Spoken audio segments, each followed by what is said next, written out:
everyone, welcome back to my channel. Today we have some very exciting dishes that we'll be making with you today. We'll be making a tofu salad as well as a yummy fried chicken. Perfect for summer as we are going through this hot weather with all of you. If you're new here, I'm Carrie and this channel is all about Hawaii food and family. This here next to me is my mom Gail and this is my husband Reed, and we'll be cooking with you today. Also, make sure to like this video and subscribe to my channel if you haven't done so already, and if you like videos like this and you want to see more of us in the future. And make sure to stay till the end because Reed and I have a very special announcement that we would like to share with all of you. Alright, let's hop right in.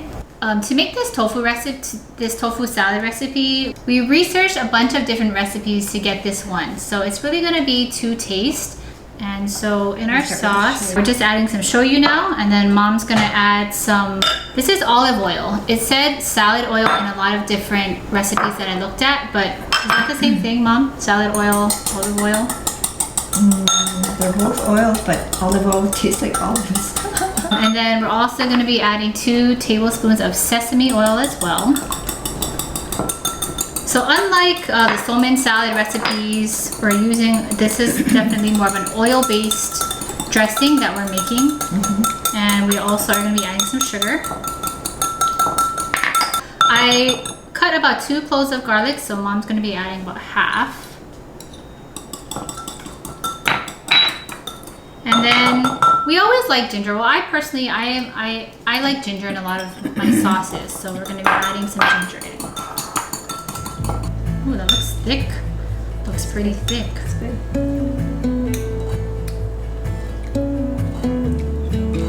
More sugar? More ginger. More ginger? No, more sugar.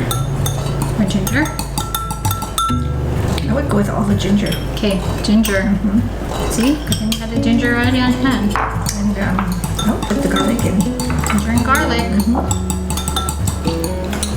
2 cloves of garlic. So we kind of put 2 recipes of sauce together and kind of picked the ingredients that I liked from each recipe. Try this one more time.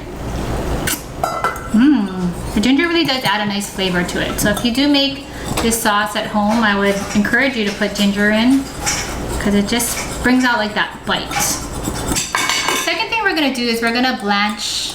And blanch just means to lightly boil, right? Is that what you say blanch would be? So to blanch it, we're going to put the watercress into boiling water for just a few seconds, just to turn it dark green. And what were you telling me about the watercress when I bought it? What did I have to do?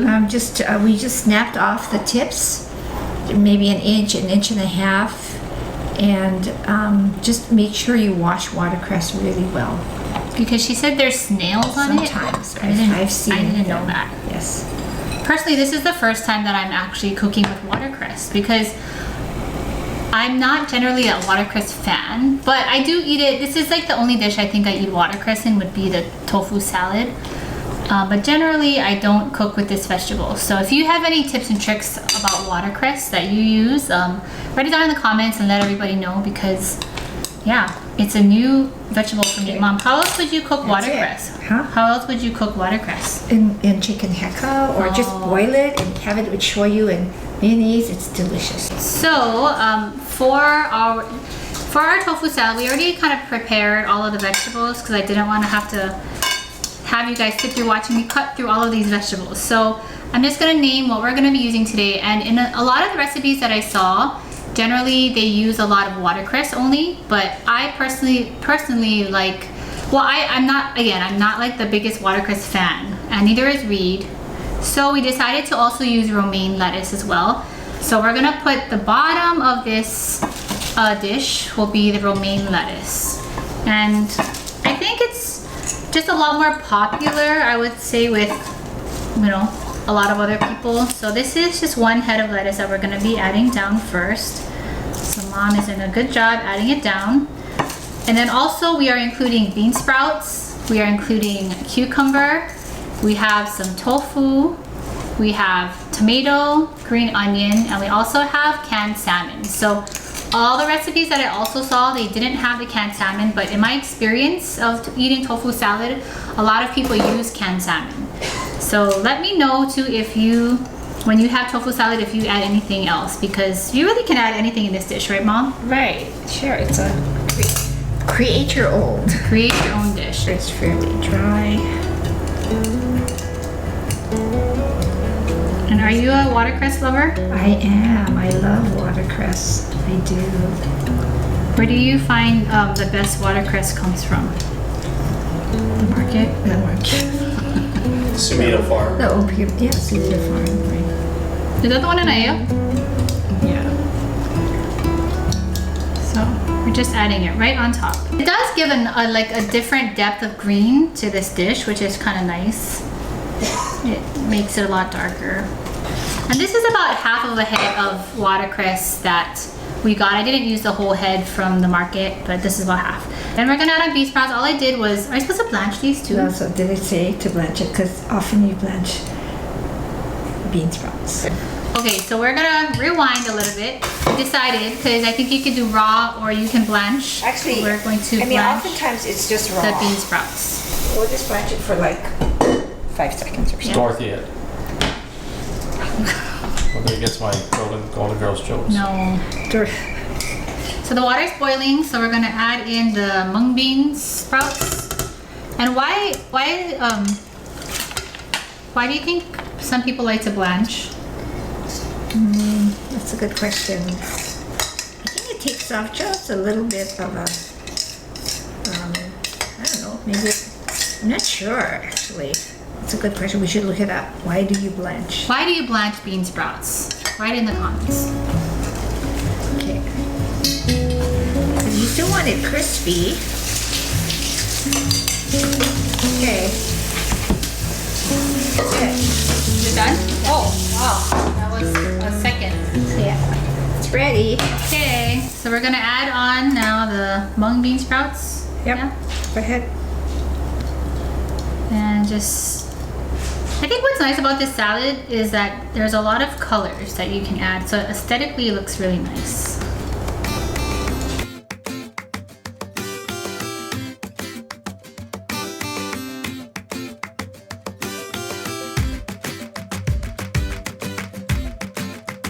So we think that this is a local dish.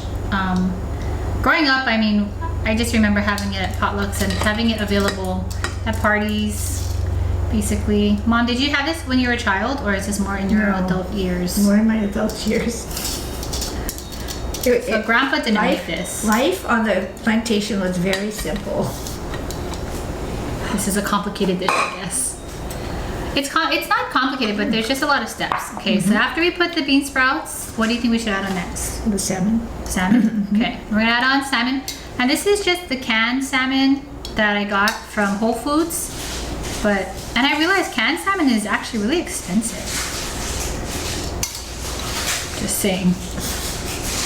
And there's still some bones. Is it okay to have the bones in here from the canned salmon? Yes. Okay, so you can Eat the bones. you can eat the canned salmon bones. I believe it's because it's soft. Great source of calcium. You want to do the cucumbers next time? Okay.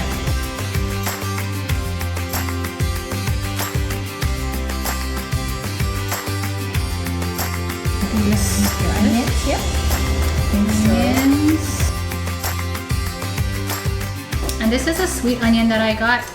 And actually all of the recipes, none of them said to add an onion, but I just thought this would be a nice, I mean, everybody likes a little bit of onion in their salad, right? Sure. Sure, why not?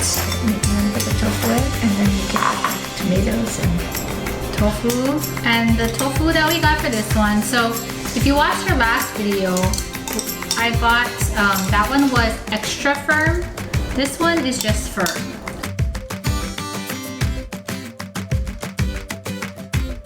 This is the best part of tofu salad though, I think. it's because you love tofu. Yep. All right, and to add that nice splash of summer color, gonna add on the tomatoes.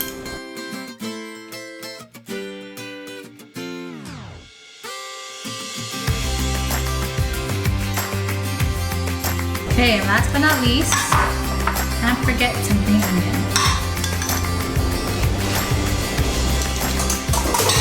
There's your beautiful salad. it is a beautiful salad. Wow. There.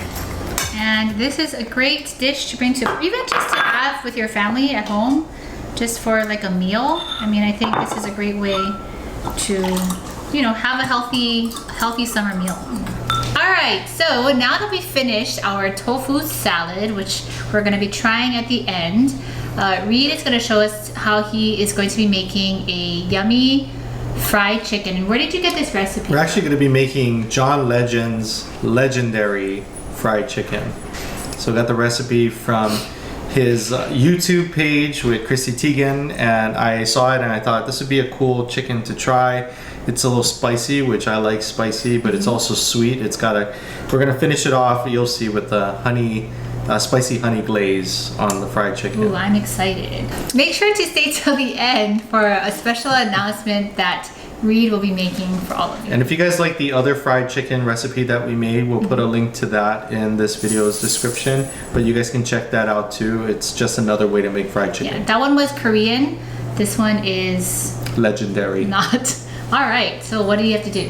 So the first thing we're gonna do is we're gonna dry the chicken, because the chicken's been brining now for the last about 4 hours in this mixture of water, salt, some cayenne pepper, and garlic salt. And it's just been sitting in here, and it said on the recipe to brine for about 3 to 4 hours, or if you want overnight, depending I guess on how flavorful you want the chicken. When you say brine, what does that mean really? So just like pickles, when you brine something, you're gonna put it in like a salty water and you're just gonna let it sit.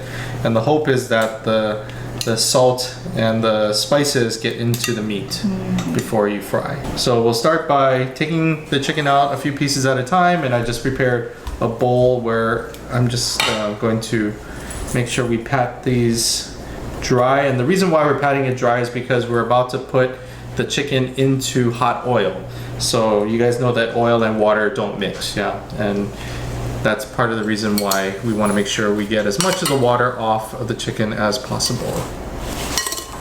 The chicken that we bought is from Whole Foods. It's the same chicken we bought the last time. So drumsticks, it came in drumsticks. It also came in thighs. We just bought a few pieces because it's going to be a smaller dinner tonight, and we wanted to just have this as a side dish to everything else we're going to be eating. Okay, so actually, the ideal temperature for fried chicken is between 375 and 400. We should get the oil up to that. Okay, so we're just going to measure the temperature of the oil. We want to get it to above 375, between 375 and 400. We're still at about 175, 185, so we're going to heat this up more. And in the meantime, now we have some dried chicken. We're gonna place the chicken into this bag of flour. Okay, but in the bag of flour, we are also gonna mix in 2 tablespoons of Lowry's seasoning and some cayenne pepper. It's about 4 cups of flour. It's gonna mix this up, and this is going to be our coat for the fried chicken. While this is heating up, Carrie is going to place the dried chicken into the bag. And we're just gonna do maybe about 4 or 5 of them at a time, just because it's a gallon bag that we're using, and we only have about 9 pieces of chicken. And what did we find about from the last time that we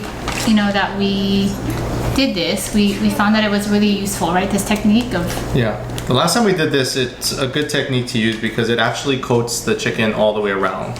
So versus you rolling it in flour, this is a very effective way of coating the entire piece of chicken. Okay, we're gonna do a Taylor Swift and shake it off. Shake, shake, shake. Okay, and sometimes people tend to like want to put egg in before they put it on the flour, but this recipe specifically says to just take it out of the brine and put it directly into the flour mixture.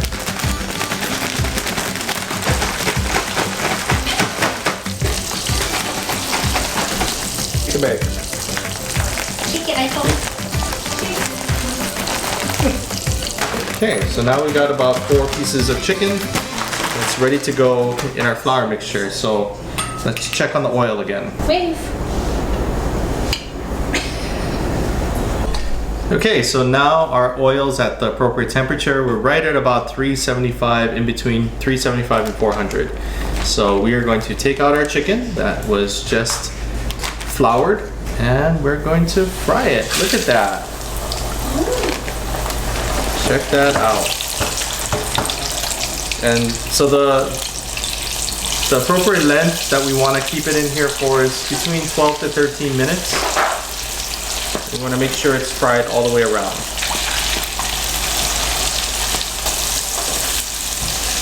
We'll catch you on the other side of the frying. Okay, we're coming up to the end. So it's been frying in here for about 12, 13 minutes. So we're gonna take it out. But I want you to check this out. Look at how this thing looks. It's amazing. Golden brown. I personally like my chicken fried a little bit more than it probably should be. Super crispy.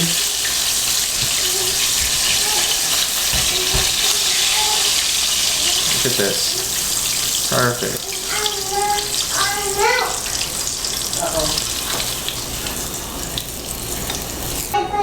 So we got some thighs here. Slide these in. Look at that. Beautiful. Beautiful. All right. So now we got some thighs going. We're just gonna cover this and let this go for another 12 to 13 minutes. Okay, so now for the sauce, what we're gonna do is we took about a stick of butter and we melted the butter. We're gonna be adding into the stick of butter 2 teaspoons of Cholula hot sauce. And just so you guys know, Cholula hot sauce is one of my favorite hot sauces.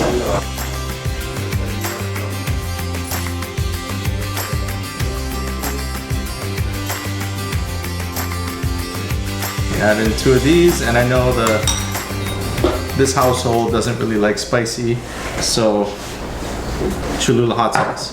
Okay, and the last thing we're gonna do is add in 2 teaspoons of honey. So it's gonna be that honey spice. Okay, alright. So you're gonna mix it up, and you can see it's already starting to get that red tinge. Yeah, look at that. Ooh, let me try it. Okay, now one thing we do have to add is salt and pepper to taste. So maybe Carrie, my Vanna White, can get some salt and pepper we can add in here. Okay, so why don't we just start off with like a little bit of salt, and if you could put in a little bit of pepper.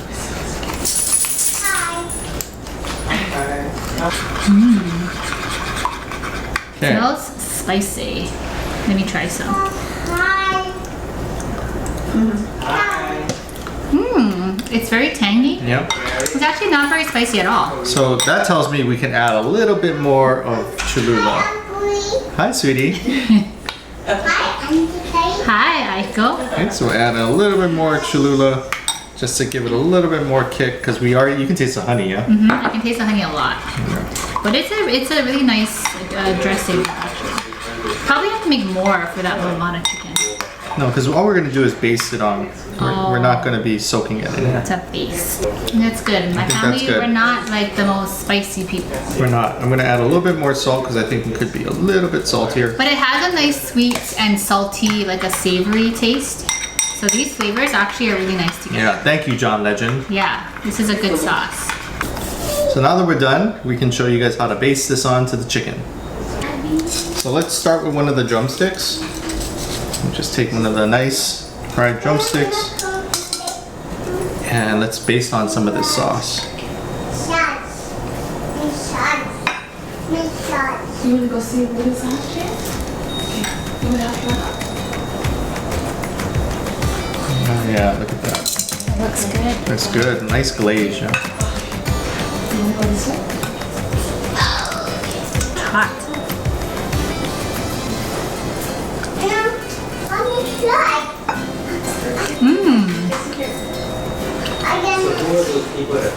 What do you taste? There's a lot of flavor in the chicken for sure. Oh, so the brining helps. Yeah, it's really soft. And the outside is really nice and sweet, but it's a sweet and it's a spicy, salty sausage. So all the flavors really go nicely together. Really, really good. It's different than a Korean chicken, but it's so good. Like all the flavors they mesh. Good call, John Legend. Yeah. Great recipe. It's legendary. It's it really legendary. is legendary. I would encourage you to make this at home.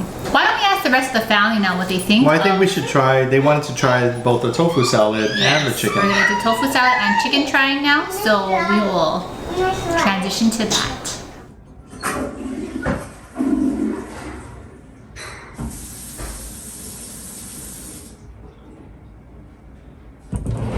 Oh, hey, I didn't see you there. But since you're here, I should tell you about Carrie and I's new venture. A few weeks ago, we started a podcast. And in our podcast, we talk about being in relationships together, just our perspective on life. We interview other couples and their relationships, and it's just an all-around good time. So if you're interested in listening, we'll leave a link to the podcast in this video's description below. And we hope to hear you there. Check us out.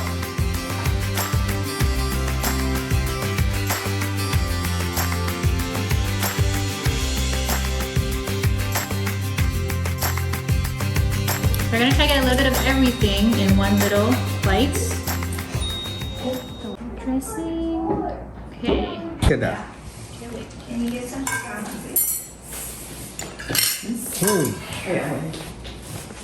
It's soft on the inside, crispy on the outside. It's here. Really tasty, very moist all the way through. Wow. Good afternoon already. It's like 5 o'clock. Oh, Is it good? fun. Just enough salt. Okay. What am I eating first? I'm eating salad. Oh, wow. This is very good. I love the mixture of flavors. Is there miso in this? No. Oh, interesting. So sesame. That's sesame, soy oil, sesame. I taste the soy. Ginger, garlic. Oh, Very it's good. really good. You can Really taste like the good. ensemble of flavors. I would eat this for lunch. Very healthy with the salmon. It's good. Want to take a bite of the chicken? Mom, here, you want your own? I don't need it. I'll taste it. And there's honey in this, huh? Good. There's honey on the glaze. It's like sweet salty. It's very good.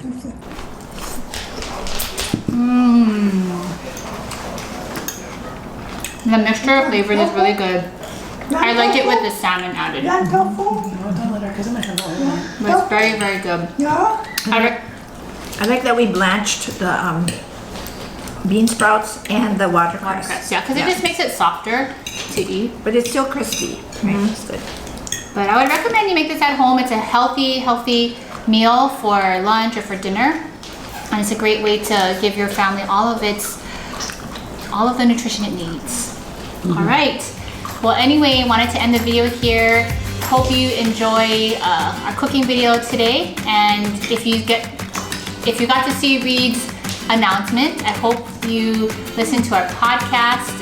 We are going to be sharing every Monday a new episode, and you'll learn a lot more about Reed and I as well through that. All right. See you guys next time. Bye. What sound does the cow make? What sound does the horse make? What sound does the lion make? What sound does the doggy make? What sound does the cat make? What sound does a pig make? Oink, oink, oink. What sound does a snake make? What sound does a shark make? Dun-dun, dun-dun, dun-dun, dun-dun, dun-dun, dun-dun, dun-dun, dun-dun, dun-dun, dun-dun.